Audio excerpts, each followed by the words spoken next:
हरिशरणम। साधना मार्ग के प्रथम प्रकरण में मैंने आपको आध्यात्मिक साधना के विषय में थोड़ी पृष्ठभूमि दी थी। निम्नतर अध्यात्म, मध्यम कोटि का अध्यात्म और उच्चतर अध्यात्म। अब मैं आपको उस पृष्ठभूमि का दूसरा चरण भी दे देता हूं, इसके पहले कि जल्दी ही हम साधना की शुरुआत कर दें।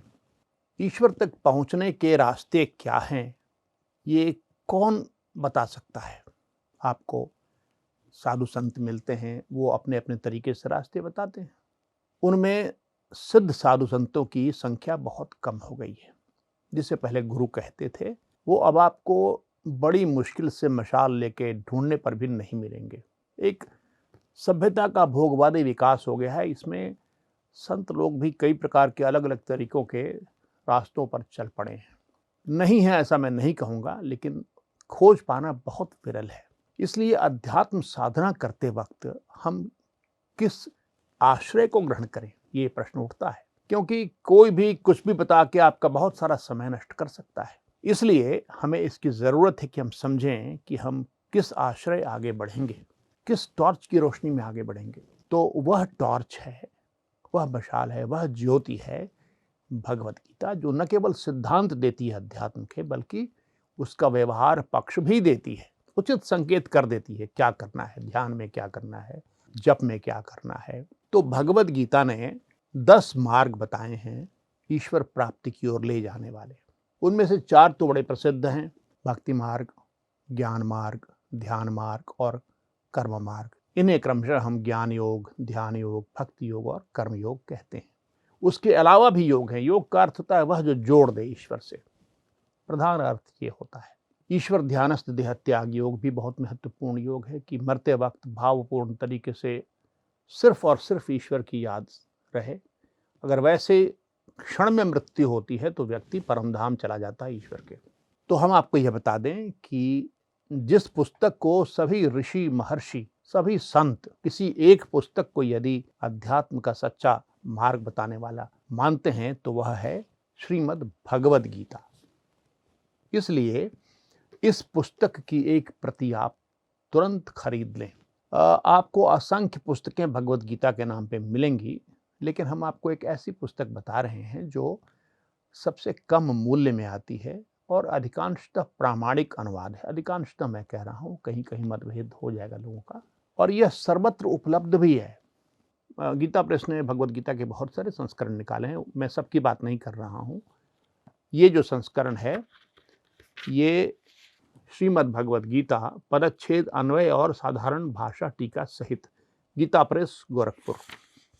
मूल्य 70 रुपये, सबसे सस्ती। और इसमें विशेषता ये है कि इसमें प्रत्येक श्लोक को दिया गया है, उसके बाद उसका पदच्छेद दिया गया है, यानी संस्कृत के बड़े बड़े शब्दों को छोटे में तोड़ तोड़ कर दिया गया है, और उसके बाद प्रत्येक का शब्दार्थ इस प्रकार दिया गया है कि आप समझ पाएंगे कि किस शब्द का कौन सा अर्थ है। इस प्रकार का संस्करण बहुत सुलभ नहीं है दूसरे प्रकाशकों से, तो इतना सस्ता, तो इसे आप अवश्य खरीद लें। और चूंकि अध्यात्म के संस्कार विकसित होने जरूरी हैं हमारे अंदर, तो भगवद गीता पढ़ने के, ये तो नित्य पढ़ें आप, थोड़ा समय निकालकर एक अध्याय पढ़ लिया करें। मुश्किल से 15 मिनट लगते हैं, ये ज़रूर पढ़ लिया करें। और इसके बाद दूसरी पुस्तक जो हम लोग प्रयोग करेंगे, दूसरी नहीं 3 पुस्तकें प्रयोग करेंगे हम लोग। दूसरी पुस्तक होगी श्री रामचरितमानस, तुलसीदास कृत श्री रामचरितमानस, और इसका भी गीता प्रेस ने बहुत कम मूल्य का संस्करण निकाल दिया है, सिर्फ 120 रुपये की है। इसे भी आप यथाशीघ्र मंगवा लेंगे। और उसके बाद अंत में जो तीसरी पुस्तक हम लोग प्रयोग करेंगे वो है श्रीमद् भागवत महापुराण। इसमें श्री कृष्ण की गाथा है और इसमें श्री राम की गाथा है। और ये तीनों ही पुस्तकें, जितने मनीषी हैं, संत हैं, वो इनको आदर देते हैं और सर्वोच्च पुस्तकों में मानते हैं। बहुत सारी पुस्तकें पढ़ेंगे तो दिमाग में संशय उत्पन्न हो जाएगा।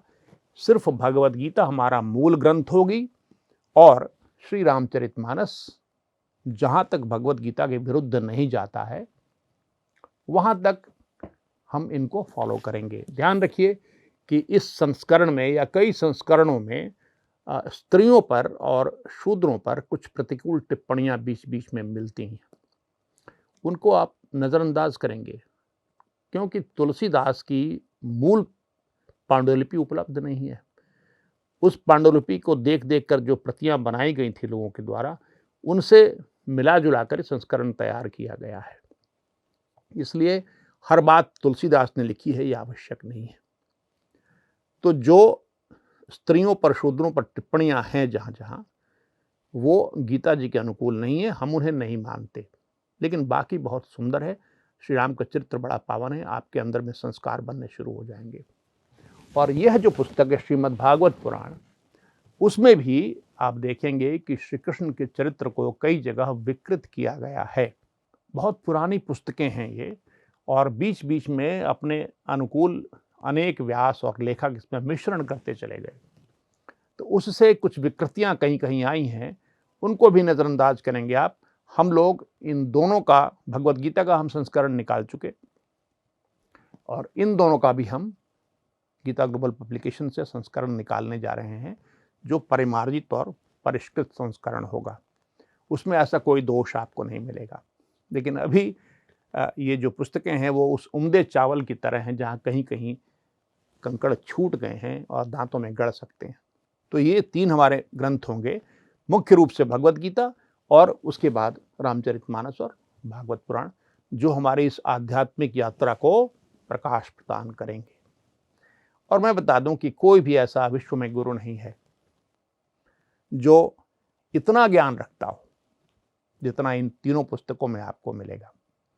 जहां तक भगवद गीता का प्रश्न है, तो भगवद गीता में कहीं कोई दोष नहीं है, निर्दोष ग्रंथ है। कुछ लोगों ने इसमें भी मिश्री घोलने की कोशिश की थी। 700 श्लोकों का ग्रंथ है ये, किसी ने 27 श्लोक तक डाल दिए अतिरिक्त, लेकिन उसको नकार दिया गया। और यह प्रसिद्ध शुरू से है कि 700 श्लोकों की भगवद गीता है, इसमें 700 श्लोक ही हैं, कोई अतिरिक्त इंटरपोलेशन इसमें नहीं है। और कहीं किसी प्रकार का दोष इस ग्रंथ में नहीं है, जो हर ग्रंथ में आपको कहीं ना कहीं मिलेगा। इसलिए हमारी आध्यात्मिक यात्रा का मुख्य पाथेय है भगवद गीता का ज्ञान होगा, जिसे सभी संत ऋषि हर संप्रदाय स्वीकार करता है। तो इसके बाद हम अपनी जो यात्रा है उसकी शुरुआत अगले प्रकरण से कर देंगे। और अभी मेरा आपसे आग्रह यह है कि आप अपनी स्पिरिचुअल यात्रा, स्पिरिचुअल जर्नी को शुरू करने के पहले या शीघ्र ही एक-एक करके तीनों पुस्तकों को जरूर अपने यहाँ मंगा लें। हरि शरणम।